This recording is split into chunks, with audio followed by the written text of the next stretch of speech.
தோணுமா? இல்லை. அது பெரியவாளோட உலகத்துக்கு அனுகிரகம் பண்ணணும்னு நினச்சா அது மாமாவோட விருப்பமாக எண்ணமாக உதிச்சு காரியமாக வெளியில் நடக்கிறதுக்கு இருக்குது. எந்த இடத்துல கோயில் கட்டலாம் அப்படின்னா மோட்சபுரியான காஞ்சிபுரத்துக்குள்ள தான் தேவையில்லை.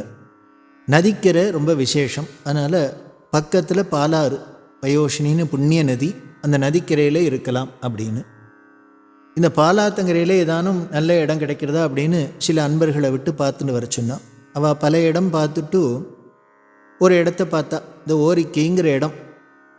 அந்த இடத்துல பார்த்தா பாலாத்தங்கரையாக இருக்குது, நல்ல இடம் இருக்குது, விஸ்தாரமாக இடம் இருக்குது. அதில் நடுப்புற ஒரு மணல் திட்டு இருக்குது. அந்த கிராமத்து பசங்கள்லாம் அங்கே விளையாடின்னு இருக்கு.